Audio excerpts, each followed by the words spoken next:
오늘 우리에게 주시는 하나님의 말씀은 고린도 후서 5장 17절부터 18절입니다. 부활하신 예수님을 알아가라 라는 제목으로 우리가 함께 하나님의 말씀을 나누겠습니다.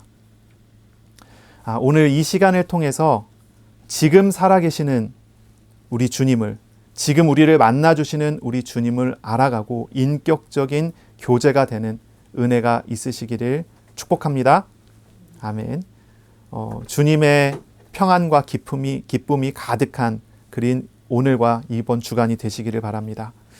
오늘 우리는 주님의 부활에 대해서 우리가 함께 나누고요, 알아가려고 합니다.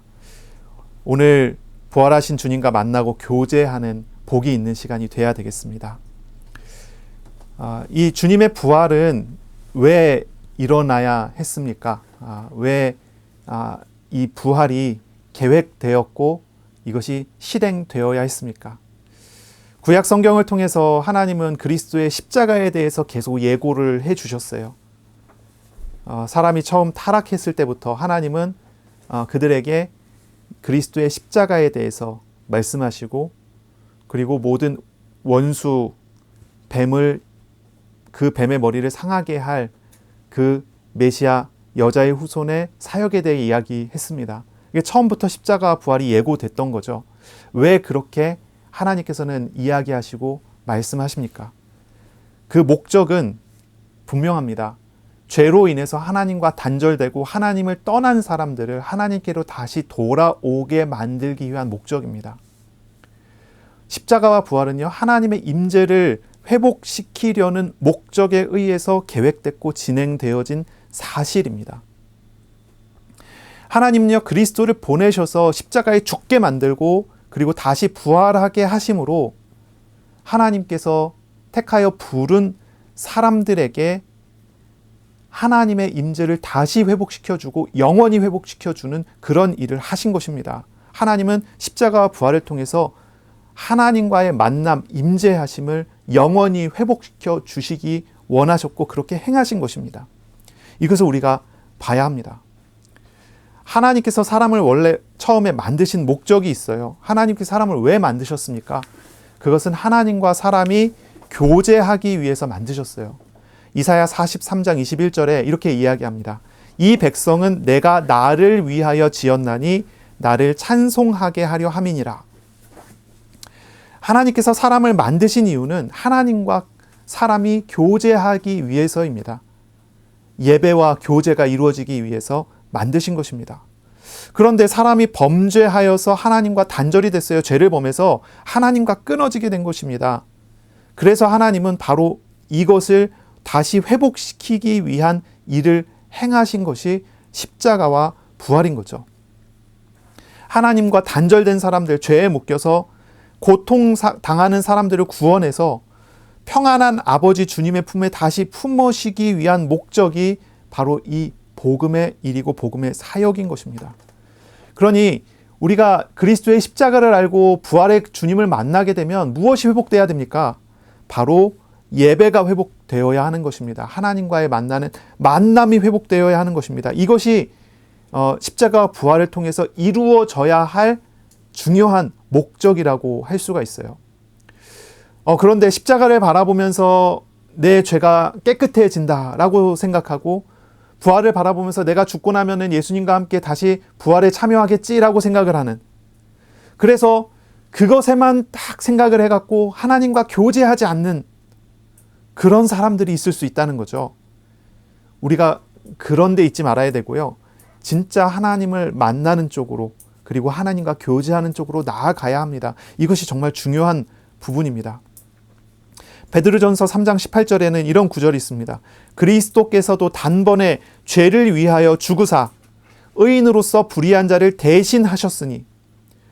왜 그리스도께서 죄를 위하여 죽으십니까? 그것은 의인으로서 불의한 사람을 대신하여 죽는 것입니다. 불의한 사람을 의롭게 만들기 위해서입니다. 그래서 뭐 하는 것입니까? 이는 우리를 하나님 앞으로 인도하려 하심이라 라고 합니다. 그리스도의 십자가는 사람을 하나님 앞으로 인도하려고 하는 목적에 의해서 이루어지는 것입니다. 에베소서 1장 5절 6절 말씀은 이렇습니다. 예수 그리스도로 말미암아 자기의 아들들이 되게 하셨으니, 십자가와 부활을 통해서 우리가 하나님의 아들들이 되도록 만드셨다는 것입니다. 이는, 그 목적을 얘기하죠. 이는 그 사랑하시는 자 안에서 우리에게 거저 주시는 바 그의 은혜의 영광을 찬송하게 하려는 것이라 라고 말합니다. 그리스도의 십자가와 부활의 이 사역은요, 우리가 하나님을 찬양하는 본래의 자리로 회복시켜 주기 위한 사역이었다라고 이야기를 하는 것입니다. 고린도 후서 5장 17절 18절, 오늘 읽은 말씀입니다. 그런즉 누구든지 그리스도 안에 있으면 새로운 피조물이라 라고 합니다. 이전 것은 지나갔으니 보라 새 것이 되었도다 라고 말합니다. 그리스도 알기 전에 옛 사람이 그리스도를 알고 난 다음에 새 사람으로 변합니다. 그리스도를 만나면 그리스도의 십자가의 죽음에 연합되는 것이고요, 그리스도의 부활에 연합되는 것입니다. 죄에 대해서 내가 죽어야 되는데 그리스도의 죽음으로 그것이 값치러지는 것이고, 내가 살 수 없는데 그리스도의 생명에 연합하여 우리가 살게 되는 사람이 됩니다. 이 사람은요, 과거와는 완전히 다른 사람이 되는 거예요. 이렇게 표현할 정도입니다. 새로운 피조물이라. 새롭게 창조된 것입니다. 새로운 피조물이 된 것입니다. 완전히 다른 사람이 됐다는 것입니다. 왜 그렇습니까? 어떤 이유입니까? 고린도후서 5장 18절에 이야기합니다. 모든 것이 하나님께로서 났으며 그가 그리스도로 말미암아 우리를 하나님과 자기와 화목하게 하신다. 하나님과 화목하게 하기 위한 목적입니다. 그리고 두 번째, 또 우리에게 화목하게 하는 직분을 주셨다라고 말을 합니다. 예수 그리스도의 십자가와 부활로 인하여 구원을 받은 성도는 어떻게 변화된 것입니까? 죄를 이기게 되고 죄를 씻어버리게 돼서 천국에 들어가게 됐다. 이것은 신분의 변화를 말합니다. 근데 그 정도가 아니라는 거죠. 십자가와 부활로 말미암아 하나님과 화목할 수 있는 사람이 됐고 화목하게 되었다라는 말을 하고 있는 겁니다. 하나님을 알게 되고 다시 만나게 되고, 처음 사람, 타락하기 전에 에덴 동산에서 하나님과 늘 동행했었던 아담과 하와와 같은 그러한 만남이 다시 회복되게 하시는 은혜를 주셨다는 거예요. 그리스도의 죽음과 부활로 우리는 어떤 사람입니까? 죄에 묶여있었던 과거와는 다르게 완전히 새로운 사람이 된 것입니다. 하나님을 알고 만나고 하나님과 동행하는 축복이 그 사람에게 나온 것입니다. 하나님의 사랑을, 그리고 그 사랑의 사역을 우리는 십자가와 부활을 통해서 보게 됩니다. 그리고 그 십자가와 부활을 알게 된 사람은요, 그 하나님의 사랑의 안에 들어온 사람으로 살게 되어지는 것입니다. 우리는 오늘 이런 질문을 해야 하고 이런 질문을 하고 싶습니다. 저와 여러분은 하나님과 화목하고 계십니까?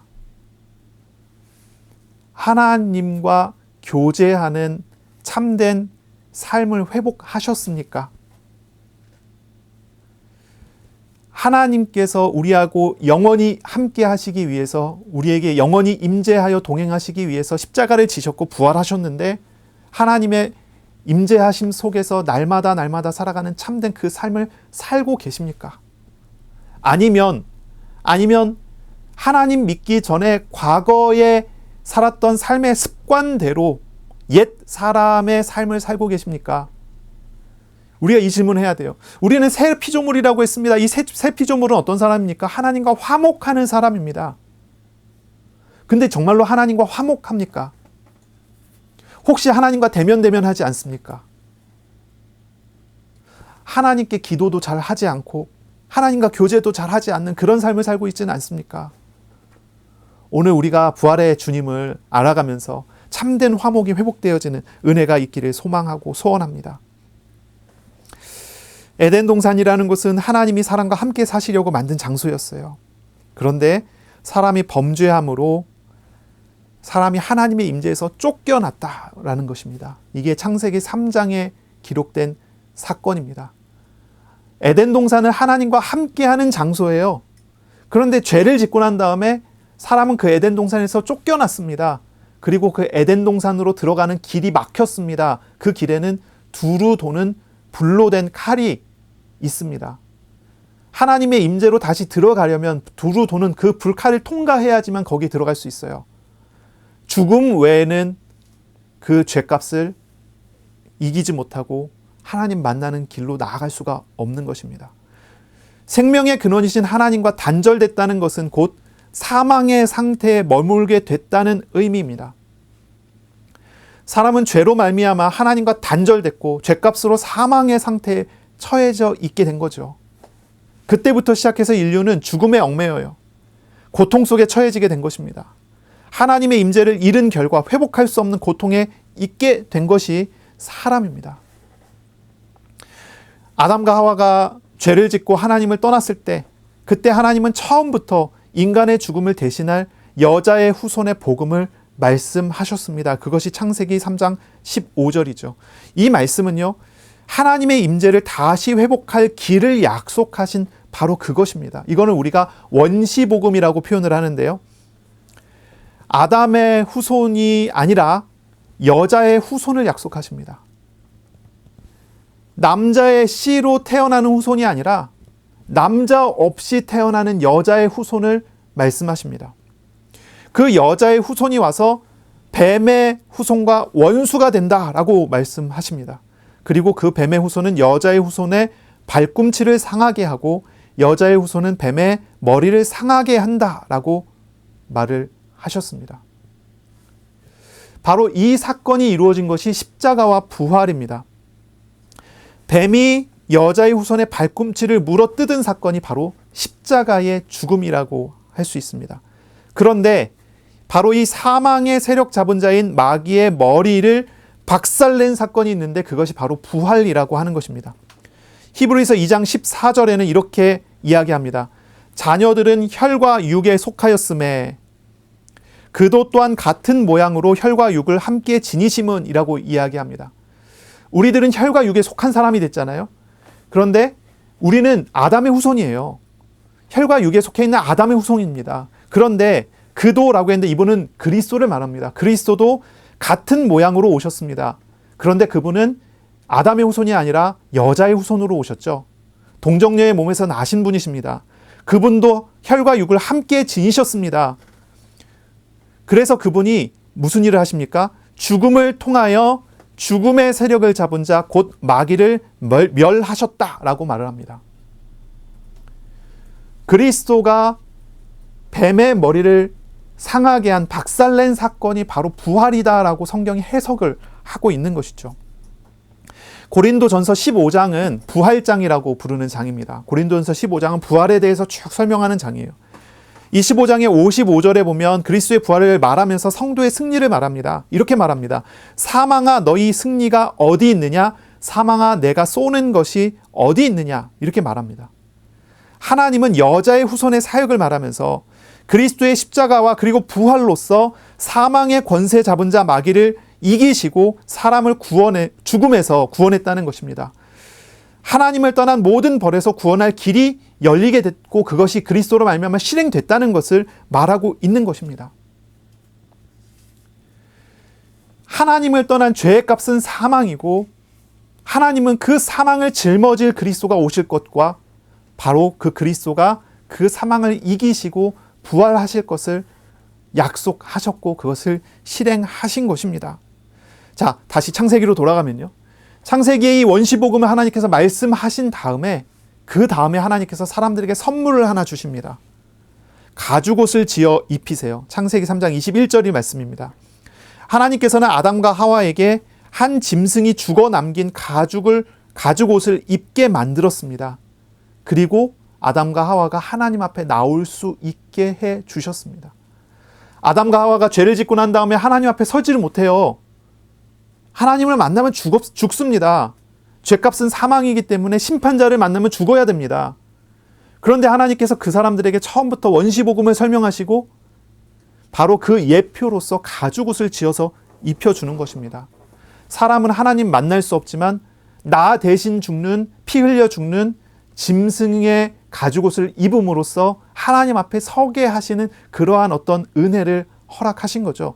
이 가죽옷이 예표하는 것은 그리스도의 죽음 그리고 부활을 보게 하는 것입니다. 물론 그때는요 임시적인 것일 뿐입니다. 다시 또 죄를 짓고 다시 또 죄를 짓는 것이 인간의 모습이죠. 하나님의 약속은 이제 그리스도가 오실 때 완성이 되는 것입니다. 사람들은 그때로부터 시작해서 하나님 앞에 나갈 때는 언제나 나를 짊어지시고 죽으실 그리스도를 바라보며 짐승의 피로 제사를 지내야 했습니다. 그것이 이스라엘의 이제 역사죠. 성전에서는 날마다 그리스도의 죽으심을 바라보게 하는 피 제사를 통해서 하나님께 나아갈 수 있도록 해 주셨습니다. 이로써 하나님은 사람의 죄를 대신 짊어져 주시는 하나님의 은혜를 알게 해 주신 것이죠. 그리고 사망을 이기시는 그리스도의 사역을 볼 수 있도록 해 주신 것입니다.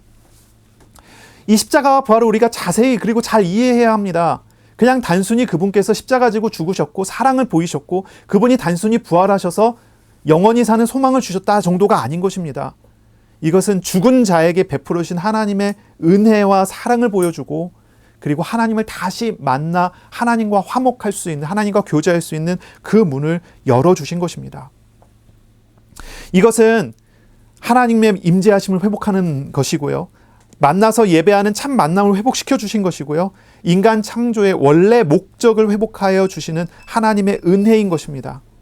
그 약속을 실행하시는 하나님의 일하심이 십자가와 부활로 우리에게 성취가 된 것입니다. 우리는 이 십자가 부활의 그리스도를 알아가야 할 것입니다. 이 십자가 부활의 그리스도를 알아가야 합니다. 이 십자가 부활의 목적이 무엇이라고 그랬죠? 다시 이야기하겠습니다. 이 십자가 부활의 목적은요, 죄인을 구원하는 것입니다. 죄인을 죄에서 해방시켜 주는 것입니다. 그로 말미암아 구원받은 백성이 하나님과의 참된 만남을 얻고 누리게 하는 것입니다. 예배를 회복하게 하는 것입니다. 이것이 십자가와 부활의 목적입니다. 자, 질문하겠습니다. 여러분, 부활하신 주님을 만나셨습니까? 그랬다면 그 사람은 구원을 받은 것입니다. 그러면 또 하나 질문하겠습니다. 여러분, 지금 살아계신 하나님과 동행하는 삶을 살고 계십니까? 그렇다면 그것이 부활을 누리는 것입니다. 살아계신 하나님과 동행하는 사람은요, 그는 세상의 모든 고통과 죽음에서 아주 다른 삶을 사는 사람이 되어집니다. 세상 속에서 살아가지만 세상의 법칙에 지배받는 사람이 아니라 영원하신 하나님의 통치 아래서 영원을 누리는 사람으로 변화가 돼요. 부활을 누린다라는 표현은요, 하나님과 만남을 회복하고 그 만남을 누리는 것입니다. 하나님이 우리의 수호신이 되셔서 언제나 나와 동행하시는 정도입니까? 그 정도 이상입니다. 영원한 세계를 누리는 사람이 돼요. 혈과 육에 속해 있는 사람이 혈과 육을 초월하는 은혜를 경험하게 됩니다. 성경에 보면 이 부활하신 하나님을 누리는 사람의 예가 어디에 있을까 한번 찾아봤습니다. 구약에도 있고 신약에도 있습니다. 구약에는 부활하신 주님을 아직 만나지 못한 시대잖아요. 그런데도 그 속에는 뭐가 있냐면은 하나님과 동행함을 누린 결과를 내는 사람들이 구약에 가득 차 있어요. 부활을 경험하고 하나님과 동행하는 삶을 살면요, 바로 구약에 나타난 하나님과 동행하는 그 삶의 모습이 우리에게 있게 될 것입니다. 구약에서는 임시적인 사건을 통해서 십자가와 부활을 바라보게 했는데도 그런 은혜가 나와요. 신약에는요, 여러 사람들이 나옵니다. 뭐 사도들도 나오고, 사도행전에 나오면 여러 이제 사역자들도 나오고, 여러 사람들이 나오죠. 부활을 누린 사람들의 삶이 어땠는가? 이런 생각을 우리는 좀 해보는데요. 그 중에 대표적인 사람으로서 이삭이라는 사람에 대해서 좀 이야기를 해볼까 합니다. 하나님은 이삭이라는 사람을 통해서 하나님과 동행하는 삶의 한 모델을 우리에게 보여주셨어요. 이삭은요, 어느 정도 성장하고 장성하게 됐을 때 그 아버지 아브라함이 이삭을 데리고 모리아산이라는 산으로 데리고 갑니다. 유명한 시험이 일어나는 사건입니다. 하나님은 이삭을 하나님께 예배 드리기 위해서 가야 된다라고 하면서 이삭을 데리고 이 모리아산이라고 하는 산으로 가요. 이 모리아산은 나중에 그곳에 성전이 세워지는 성전산이 됩니다. 이삭에게 이제 하나님께 번제를 드릴 나무도 지게 하고 여러 가지 기구를 지게 만듭니다. 이삭은 그 무거운 짐들을 다 지고 함께 가죠. 아브람과 함께 갑니다. 이삭이 아버지께 물어봅니다. 아버지, 제사를 지낼 이 도구들이 여기에 있는데 재물은 어디 있습니까? 그랬더니 아브라함이 대답합니다. 하나님께서 준비해 놓으셨다 하고 갑니다. 올라가다가 같이 올라가고 있었던 종들은 머물게 하고 아브라함과 이삭만 같이 올라갑니다. 그리고 모리아산에 하나님께서 지시한 곳에 이르렀을 때 그곳에서 제단을 만들고 쌓고 이삭을 결박해서 이삭을 잡아 하나님께 예배하려고 합니다. 그때 하나님께서 아브라함에게 말씀하셨죠. 아브라함아, 아브라함아. 아주 어떤 분이 표현하기 이렇게 표현합니다. 세상에서 가장 빠른 목소리로 말을 했을 것이다. 너무 급한 상황이니까. 아브라함아, 아브라함아. 내가 너의 믿음을 봤다. 그 칼을 치워라. 그런 겁니다. 그리고 이삭을 풀러줘서 내려오게 하고 돌아봤더니 수풀 속에 순양 하나가 뿔이 걸려 있는 것입니다. 그리고 그 양을 잡아다가 하나님께 제사를 지내게 됩니다. 이 사건이 무엇을 말합니까? 이 사건이 십자가를 말합니다.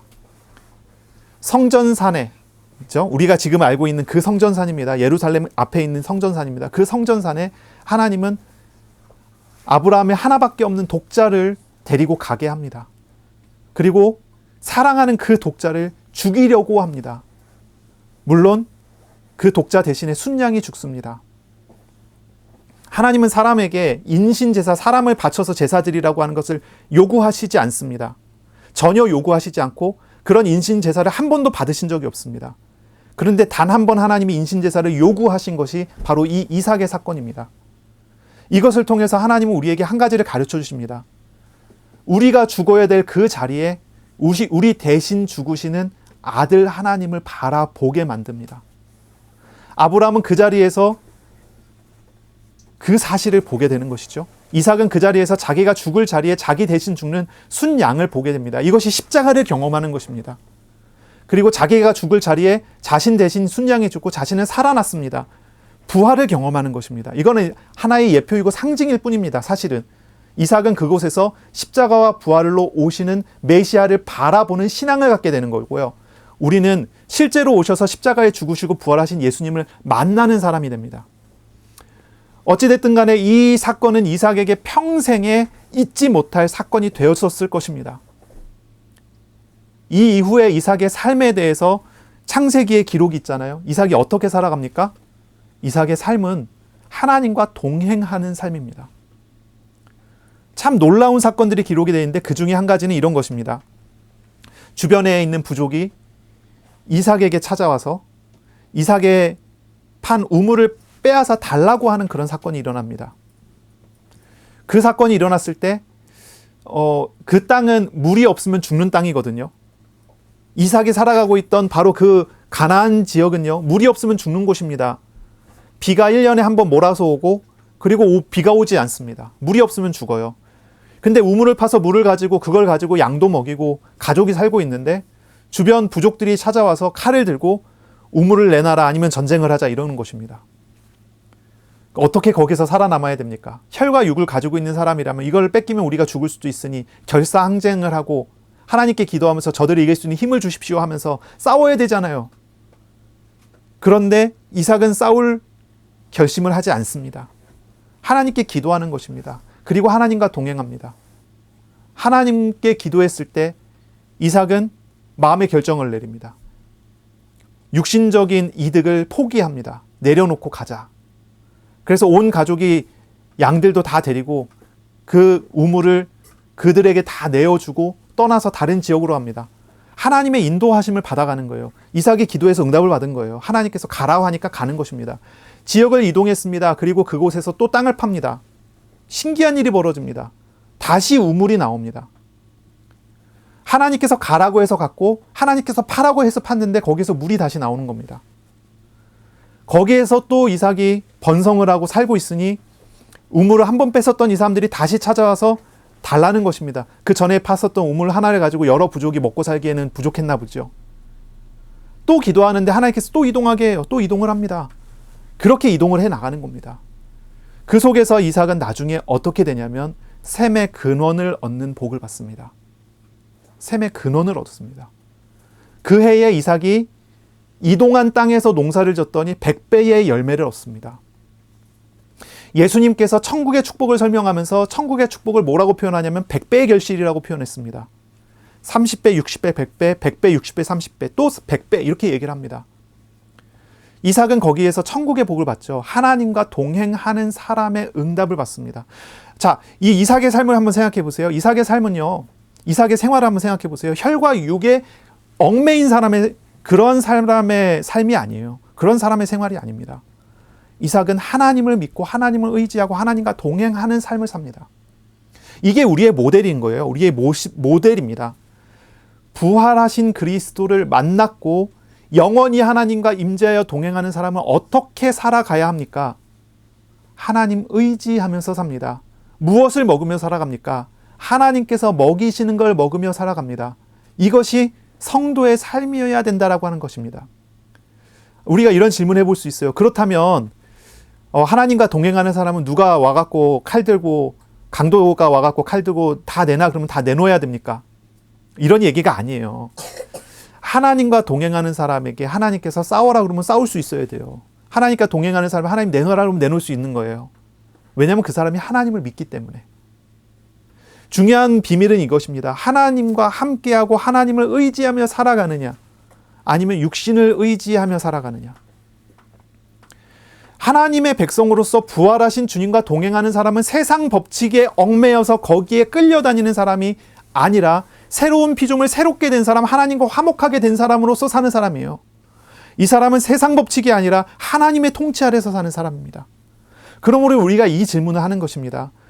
정말로 그리스도의 부활 생명을 소유하셨습니까? 그리고 그 부활 생명을 의지하면서 사십니까? 이 십자가와 부활 생명은요, 논리와 지식이 아닙니다.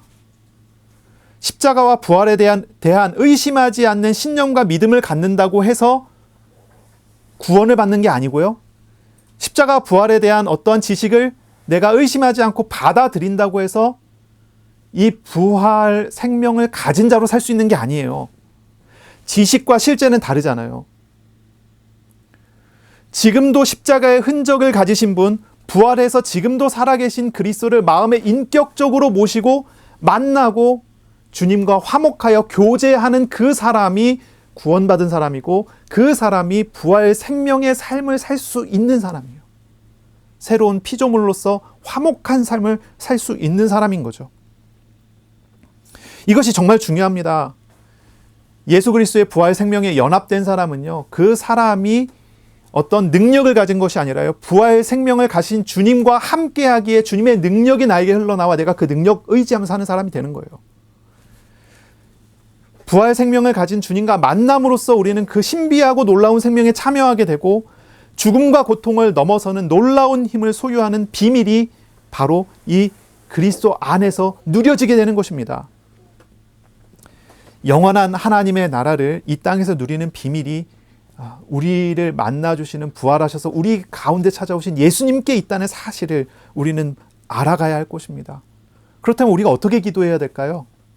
하나님 내게 능력을 주십시오라고 기도하는 것이 아니라 능력이신 예수님을 알고 주님을 따라가게 해주십시오라고 기도해 보세요. 기도가 다를 것입니다. 삶이 달라져요. 지혜의 원천이신 주님과 함께 할 때 우리가 참 지혜자가 됩니다. 부활 생명의 능력을 가신 주님과 동행하는 삶을 살 때 우리는 그 부활 생명의 능력으로 세상을 초월한 사람의 삶을 살게 됩니다. 왕의 아이라고 하는 책이 있어요. 좀 오래됐는데 우리 아이들에게 제가 밤마다 한 장씩 읽어줬던 책이 있습니다. 이 책에 보면은 한 왕이 한 아이를 입양한 내용입니다. 왕이 이제 아이를 입양을 해요. 이 아이의 이름은 톰이라는 아이입니다. 근데 이 아이는요, 도둑이라고 불리면서 아주 비참한 삶을 살고 있었던 그런 아이예요. 도둑이라고 불리는, 실제로 도둑이죠. 사람들은 그를 도둑이라고 하면서 멸시합니다. 그런데 왕은 그 아이를 아주 귀하게 여겨서 입양해 줍니다. 그래서 그 아이가 왕자가 돼요. 그런 내용이 이제 적혀져 있습니다. 그런데요, 여기에 참 재미있는 내용들이 이런 게 있습니다. 이 아이가 어린 시절부터 살아오던 비참한 그런 생활과 습관들이 왕자가 됐다고 한 번에 변했을까요? 변하지 않아요. 그렇지 않습니다. 비참했었던 과거의 습성이 그대로 남아있어요. 그런데 이 아이가 변해돼 나가는 것입니다. 왕자다워져 가는 것입니다. 어떻게 되냐면 왕의 관심 속에, 왕의 보호 속에 하나하나 고쳐져서 배워가고 바뀌어 나가는 내용이 여기 이 책에 있어요. 그 과정에서 이 톰이라는 아이는 왕의 변함없는 사랑과 용서를 경험해 갑니다. 이 책은 우리에게 하나님의 자녀가 되는 것이 어떤 것이고 하나님의 자녀다워지는 게 어떤 것인지에 대해서 가르쳐 주기 위해서 쓴 책인 것 같아요. 자, 구원은 무엇입니까? 구원은, 기독교에서의 구원은 죄에서의 해방이기도 하지만 더 본질적으로는 하나님과의 인격적인 만남을 통해서 하나님의 자녀로 입양된 것입니다. 이것이 구원입니다. 하나님의 아들이신 그리스도께서 죽으시고 부활하셔서 우리와 연합하여 주심으로 하나님의 아들이 아닌 우리가 하나님의 아들로 입양이 됐어요. 하나님의 아들로, 하나님의 딸로 입양이 됐습니다. 그래서 우리가 왕이신 하나님의 왕자가 됐고 왕이신 하나님의 공주가 된 것입니다. 자, 그러면 이것이 끝일까요? 이것이 구원이고 이게 끝일까요? 그렇지 않습니다. 이 다음부터는 뭘 해야 되냐면 왕자다워져야 되고 공주다워져야 돼요. 하나님 자녀다워져야 됩니다. 구원받은 사람의 삶을 배워가야 합니다. 그것은 주님과 동행하면서 배워가는 것입니다. 하나님과 동행하는 삶을 살아갈 때 우리는 배워집니다. 무엇을 알 때 배워지죠? 나를 도우시는 분, 나에게 관심을 갖고 나에게 이 옷을 입히고 이 먹을 걸 먹게 하고 나의 이 삶을 살게 하시는 분이 누구신지를 알게 될 때 배워가는 것입니다. 그걸 얻어가는 것입니다. 주님과 동행하는 삶을 배우고 훈련하면서 나갈 때 부활 생명을 누리고 주님과 동행하는 삶이 나의 삶이 되어져 갈 때, 주님 없는 삶으로 지금 계속 살아가고 있는데 주님을 알아가면 알아갈수록 주님과 동행하는 삶을 훈련할 것입니다. 그리고 그렇게 훈련해서 주님과 동행하는, 주님을 의지하는 삶이 되어갈 때 그때 우리는 그 신분이 주는 참된 유익을 얻고 누리게 되는 거죠.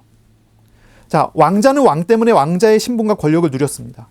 그러면 하나님 자녀는요, 하나님을 신뢰하고 의지할 때 그 신분을 누리게 됩니다. 하나님을 신뢰하고 의지할 때 됩니다. 왕자의 권세는 왕의 권세를 빌려 입은 것입니다. 자, 하나님의 자녀의 권세는요, 하나님의 그 놀라운 은혜를 입게 됩니다. 바로 이것은요, 왕자의 권세와는 차원이 다른 것이죠. 아주 차원이 다릅니다. 하나님의 자녀는요, 놀라운 은혜를 가지고 살아가게 됩니다. 부활 생명을 가진 사람.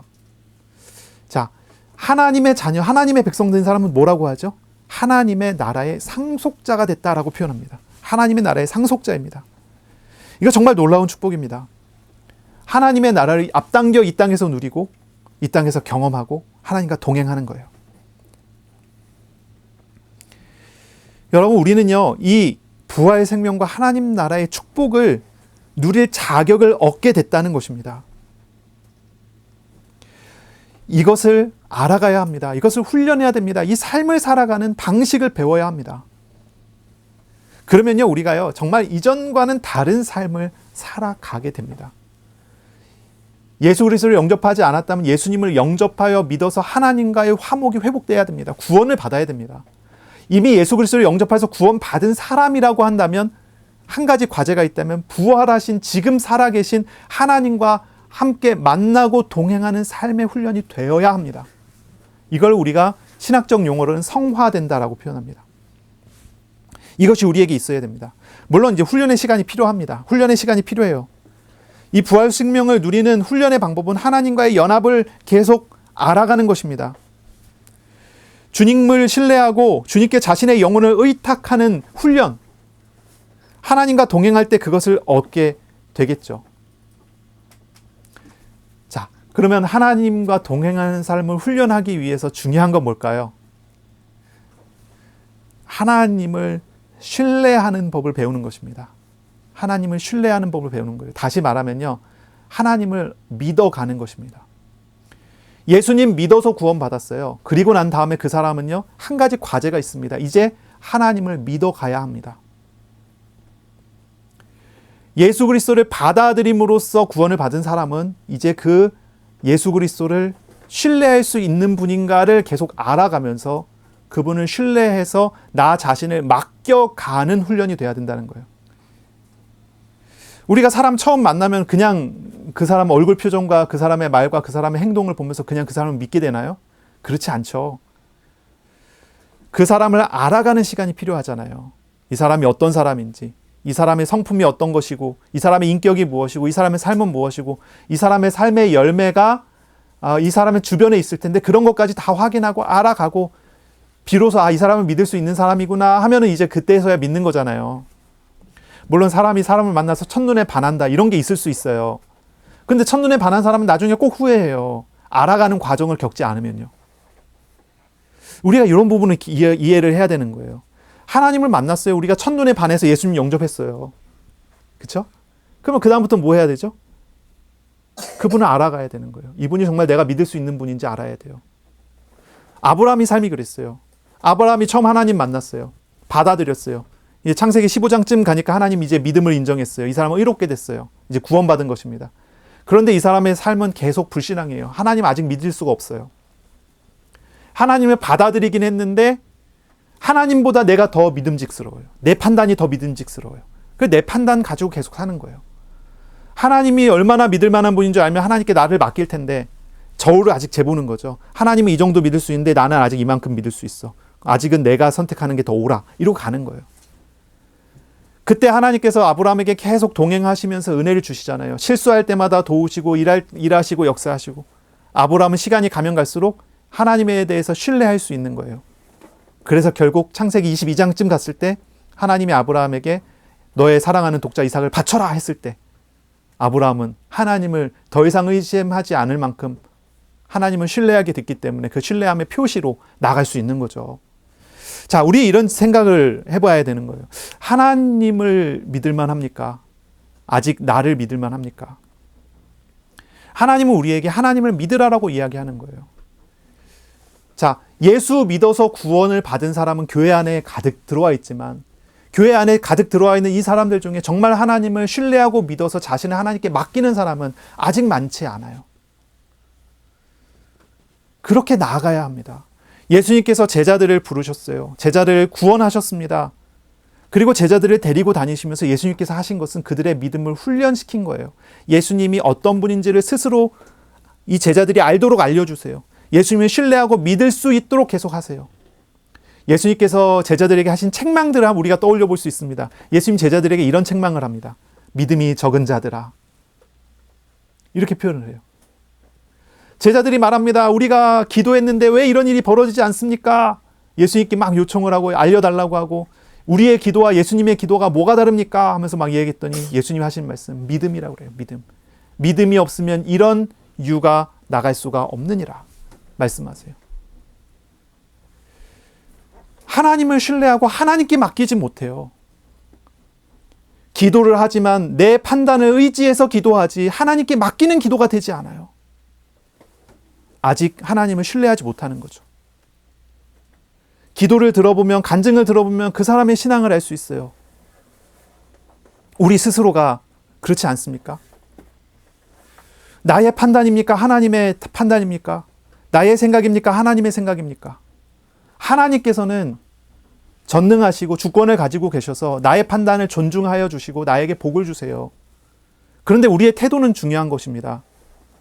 하나님을 제쳐놓고 나의 판단입니까? 하나님 안에서의 나의 판단입니까? 이건 다른 것입니다. 그래서 이 신뢰라고 하는 것, 믿음을 배워간다고 하는 것이 굉장히 중요해요. 이거는 제자 훈련의 핵심이고요. 신앙생활하는 성도의 핵심입니다. 이것이 그 사람이 오늘 이 부활 생명을 누리느냐 누리지 못하느냐가 요 안에 있는 것입니다. 이 주간에 그리고 앞으로 우리가 정말 온전히 주님을 알아가면서 주님을 믿는 사람들이 됐으면 좋겠습니다. 우리들이 됐으면 좋겠습니다. 더욱 주님을 알아가게 되기를 축복합니다. 아멘. 자, 어떻게 주님을 더 알아갈 수 있습니까? 방법을 우리가 조금 생각해 봐야 될게요. 예수 그리스도의 부활을 믿었어요? 받아들였어요? 그러면 이제 부활하신 주님과 함께하는 삶을 살아가야 됩니다. 어떻게 그 부활 생명을 더 누리며 더 하나님을 알아가고 하나님을 더 믿을 수 있는 삶을 살 수 있습니까? 방법입니다. 그것은 지금 나에게 주시는 말씀이고 지금 나에게 말씀하시고 실행하시는 하나님과의 교제입니다. 기도입니다. 부활은 과거의 일이 아닙니다. 부활은 지금 우리의 삶에 그리스도께서 살아계시며 동행하시는 실제입니다. 주님께서는 우리에게 날마다 말씀하시고 그것을 이루어 가시는 일을 나타내십니다. 바로 이 속에 나아갈 때 우리는 하나님을 더 알아가게 되고 그리고 은혜 속에서 우리는 믿음이 성장해 나가는 것을 보게 될 것입니다. 지금 살아계신 하나님께서는 가만히 계시지 않습니다. 우리의 삶에 일하십니다. 말씀하시고 그것을 실행하십니다. 그래서 우리가 예수 생명, 새 생명 가진 삶을 살도록 만들어 가십니다. 하나님의 말씀은 언제나 우리에게 그 새 생명을 누리는 길을 보여주고 인도해 가십니다. 하나님께서는 예배에서 말씀하시고 우리의 삶에 그 생명을 더욱 풍성히 누리도록 만들어 가십니다. 그러므로 성경 말씀과 그리고 강단에서 강론되는 말씀을 묵상하세요. 성령께서 말씀을 읽는 눈을 내게 열어달라고 기도하고 그리고 성경을 읽으세요. 성경이 지식으로 읽으면 지식일 뿐입니다. 그런데 성령님의 조명, 비춰지는 빛 아래서 읽어보시면 이것은 우리에게 생명입니다. 생명이라고 표현합니다. 부활이 그 안에 담겨 있어요. 부활하신 주님과 함께하는 삶이 그 안에 있습니다. 그러므로 성령님께 말씀 있는 눈을 열어달라고 기도하면서 말씀을 묵상하는 데 도전하시기 바랍니다. 그리고 또한 두 번째, 우리가 주님께 기도하는 주간이 되어야 되겠습니다. 모든 것을 하나님께 아뢰는 그런 기도를 하세요. 내 욕심도 내 문제도 내 삶의 짐도 내 육신의 모든 것도 다 하나님께 아뢰고 맡길 수 있도록 도전해 보세요. 그리고 나아가 보세요. 지금 살아계신 주님께 의지하면서 기도하세요. 큰 것도 작은 것도 다, 모든 것도 다 기도해 보세요. 영원한 하나님의 나라를 누리는 복을 그 안에서 허락하여 주실 것입니다. 우리가 말씀을 읽고 기도할 때 부활하시고 지금 살아계시고 우리와 동행하시는 주님께서 큰 은혜를 베풀어 주실 것입니다. 이 주간에 하나님의 놀라운 평안과 기쁨이 충만한 은혜가 있으시기를 예수님의 이름으로 축복합니다. 아멘. 기도하겠습니다. 하나님 아버지 감사합니다. 오늘도 말씀하시고 또 말씀을 우리에게 이루어 가실 것이니 감사합니다. 부활하신 주님을 알아가는 주간이 될 수 있도록 우리들에게 하나님 은혜를 베풀어 주옵소서. 우리에게 찾아오셔서 우리에게 생명이 되신 주님이 어떤 분이신 줄을 알 수 있는 주간 되게 하여 주시고 주님을 알고 믿고 신뢰함으로 한 걸음 한 걸음 나아갈 수 있도록 은혜 내려 주옵소서. 감사합니다. 예수님의 이름으로 기도합니다. 아멘. 우리 구주 예수 그리스도의 은혜와 하나님 아버지의 사랑하심과 성령님의 교통하심이 이제로 영원까지 항상 함께 있을지어다. 아멘.